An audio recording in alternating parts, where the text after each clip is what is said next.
Hello students, half-yearly December examination, class 11th physics.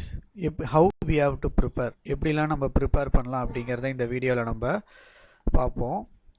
இந்த preparation பண்ணோம்னா நம்மளுக்கு மினிமம் மார்க் 35 to 45 ரீச் பண்ணிடலாம். Minimum mark சரியா, 35 to 45 அவுட் ஆஃப் எவ்வளோக்கு 70க்கு. ஸோ அது என்னென்ன அப்படிங்கிறத இப்போ ஒன்று நம்ம பார்ப்போம். ரைட், இந்த வீடியோவில் நம்ம 4 முக்கியமான பாயிண்ட் தான் டிஸ்கஸ் பண்ண போகிறோம். மஸ்ட் ஸ்டடி லெசன்ஸ், கண்டிப்பாக இந்த லெசன்ஸ்லாம் படிச்சிருக்கணும். How and where to prepare, இங்கேருந்து எப்படி ஸ்டார்ட் பண்ணணும் ப்ரிப்பரேஷனை. அப்புறம் நியூமெரிக்கல் ப்ராப்ளம்ஸை நான் எப்படி சால்வ் பண்ணணும், டைம் மேனேஜ்மெண்ட் என்னென்ன. ஸோ நம்மளுக்கு வந்து பார்த்தீங்கன்னா டிசம்பர் மந்த்து 15th அன்றைக்கி நம்மளுக்கு ஃபிசிக்ஸ் எக்ஸாம். கரெக்டாக December 15th going right year of early physics exam. நம்மளுக்கு ஸ்டடி ஹாலிடேன்னு பார்த்தீங்கன்னு வச்சுக்கோங்க, ஸ்டடி லீவ் அப்படின்னு பார்த்தீங்கன்னா we cut only 2 days, 13th and 14th leave நம்மளுக்கு. கரெக்டாக ஸ்டடி ஹாலிடேஸ். பட் ஆனால் உங்கள் ஸ்கூலில் வர சொல்லுவாங்க, ஸ்கூலில் போய் படிக்கிற மாதிரி தான் இருக்கும். ரைட், அது நீங்கள் பார்த்துக்கலாம். ரைட், இப்போது ஃபஸ்ட்டு நம்ம என்னென்னா மஸ்ட் ஸ்டடி லெசன்ஸ். என்னென்ன லெசன்ஸ்லாம் நான் கண்டிப்பாக படிக்கணும் இந்த ஆஃப் இயர்லிக்கு.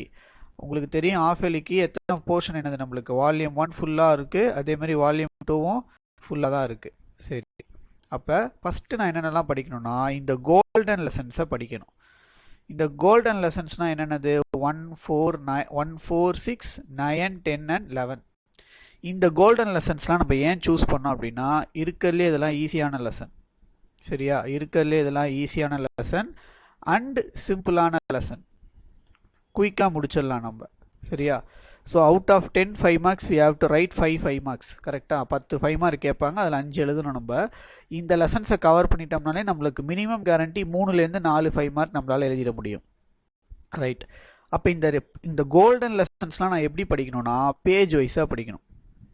ஒரு பேஜ் விடாமல் starting from the first page of the லெசன்லேருந்து ஒரு பேஜாக நீங்கள் திருப்பிட்டு இதில் பேஜில் ஏதாவது 5 mark இருக்கா, 3 mark இருக்கா, 2 mark அப்படி தான் படிக்கணும். Golden lesson has to be studied page wise. இப்போ ரிமைனிங் லெசன்ஸில் நம்ம என்ன பண்ணலாம்னா இந்த லெசன்ஸில் இருக்கக்கூடிய ஒன்லி இம்பார்ட்டன்ட் கொஷின்ஸை பார்த்துக்கோங்க. ஒன்லி இம்பார்ட்டன்ட் கொஷின்ஸை பார்த்துக்கோங்க. ஸோ இப்படி நீங்கள் கவர் பண்ணிட்டீங்கனாலே நம்ம முன்னாடி சொன்ன மாதிரி என்ன பண்ணிடலாம், 35 to 45 marks நம்ம எடுத்துட முடியும்.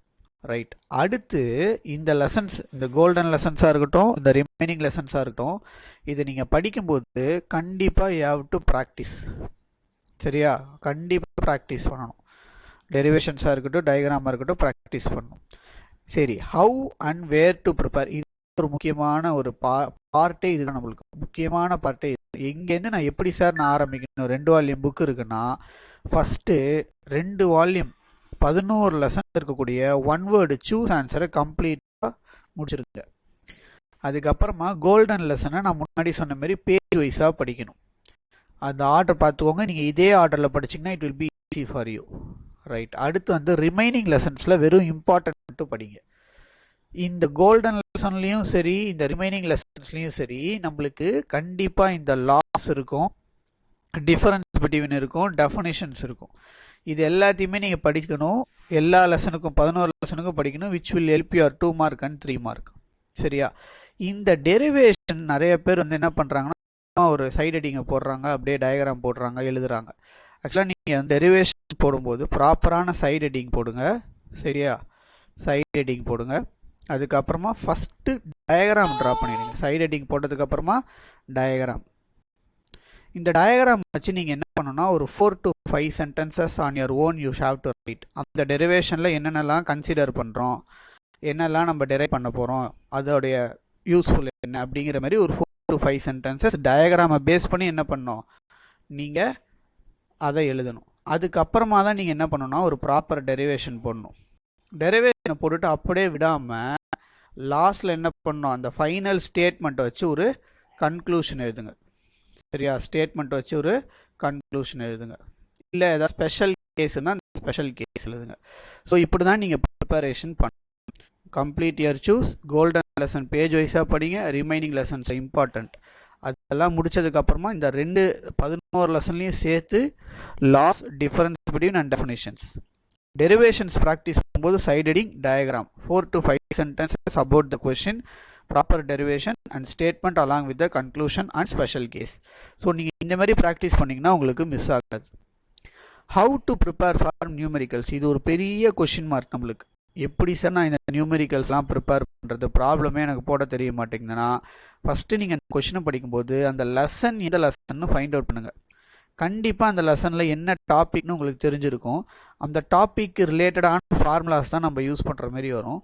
கொஷினில் கொடுத்துருக்கக்கூடிய கிவன் டேட்டாவை என்ன பண்ணுங்கள், எஸ்ஐ யூனிட்டில் இருக்கான்னு செக் பண்ணுங்கள், அந்த ஃபார்முலாவில் சப்ஸ்டிட் பண்ணி சால்வ் பண்ணுங்கள்.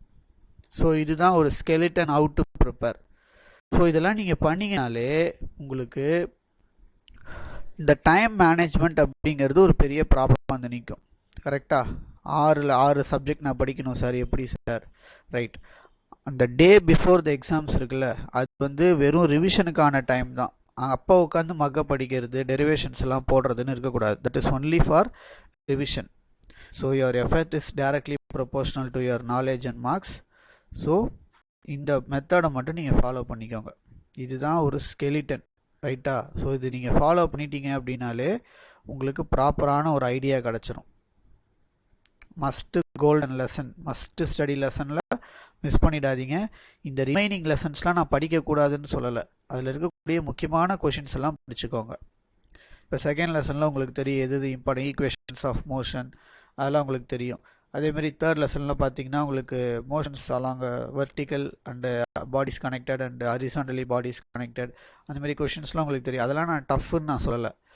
இந்த லெசன்ஸ்லாம் ரொம்ப சிம்பிள் அண்ட் ஈஸி. இதை முடிச்சுட்டு இந்த லெசன்ஸ்க்கு போங்க. இப்போ 7th லெசன்லாம் இம்பார்ட்டன்ட் லெசன் தான். பெர்னாலிஸ் தியரம், டெர்மினல் வெலாசிட்டி நிறையா இருக்கும். பட் ஆனால் அதெல்லாம் கம்பேர் பண்ணுவோம், இந்த கோல்டன் லெசன் கொஞ்சம் ஈஸியான லெசன் நமக்கு. ஸோ அதனால் கம்ப்ளீட் திஸ் லெசன் ஃபஸ்ட். கிளியராக இருக்கா? So all the very best. சேனலில் அடுத்தடுத்து வந்து நம்ம ஒரு மாடல் கொஷின் பேப்பர்லாம் அப்லோட் பண்ணுவோம். மாடல் கொஷின் பேப்பர்ஸ், அந்த கொஷின் பேப்பர் வந்து உங்களுக்கு யூஸ்ஃபுல்லாக இருக்கும். அதை மட்டும் படிச்சுட்டு போங்கன்னு சொல்லலை, அதை படிச்சிட்டிங்களான்னு செக் பண்ணிக்கோங்க.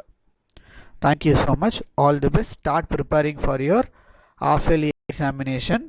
ஆல்மோஸ்ட் நம்மளுக்கு ஒரு 20 days கையில் இருக்குது. Start preparing. தேங்க்யூ.